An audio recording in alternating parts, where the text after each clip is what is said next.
கலியுகத்தில் கண்கண்ட தெய்வமாக ஸ்ரீ குருவாயூரப்பன் இன்றும் குருவாயூரில் விளங்கிக் கொண்டிருக்கிறார்.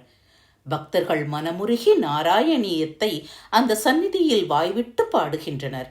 அவர்கள் நாராயணிய ஸ்லோகங்களை சொல்லும்போது கண்களிலிருந்து தாரை தாரையாக கண்ணீர் வழிந்து கொண்டிருக்கும்.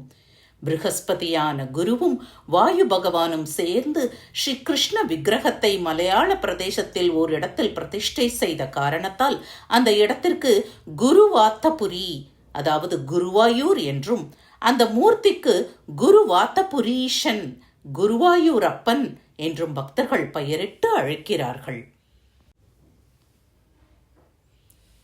கொச்சியைச் சேர்ந்த திருச்சூர் என்னும் நகரத்திலிருந்து சுமார் 20 மைல் தூரத்தில் குருவாயூர் திவ்ய கஷேத்திரம் உள்ளது. அந்த ஊரில் எழுந்தருளி இருக்கும் ஸ்ரீ குருவாயூரப்பனின் மகிமையும் பெருமையும் சொல்லில் அடங்காதவை.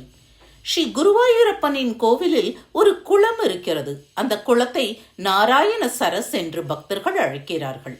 அந்த குளத்தில் நாள் கணக்காகவும் வாரக்கணக்காகவும் மாதக்கணக்காகவும் பக்தர்கள் ஸ்நானம் செய்து தங்களுடைய உடலிலும் உள்ளத்திலும் உள்ள அழுக்கை போக்கி ஸ்ரீ குருவாயூரப்பனின் சன்னதியில் நிற்கும் போது அந்த பக்தர்கள் களங்கமில்லா உள்ளத்துடன் ஸ்ரீ குருவாயூரப்பனின் பிம்பத்தை உள்ளூர கண்டு ஆனந்தித்துக் கொண்டிருக்கிறார்கள்.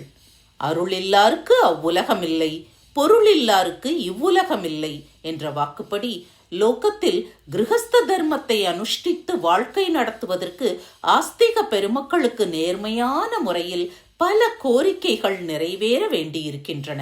அந்த கோரிக்கைகளை சாத்வீக முறையில் பகவானிடம் முறையிட்டு கேட்டுக்கொண்டால் நமது அபீஷ்டங்கள் கண்டிப்பாக நிறைவேறும். ஸ்ரீ குருவாயூரப்பன் தனது பக்தர்களின் அபீஷ்டங்களை இந்த கலியிலும் அதி ஆச்சரியமான முறைகளில் நிறைவேற்றி வைத்துக் கொண்டிருக்கிறார்.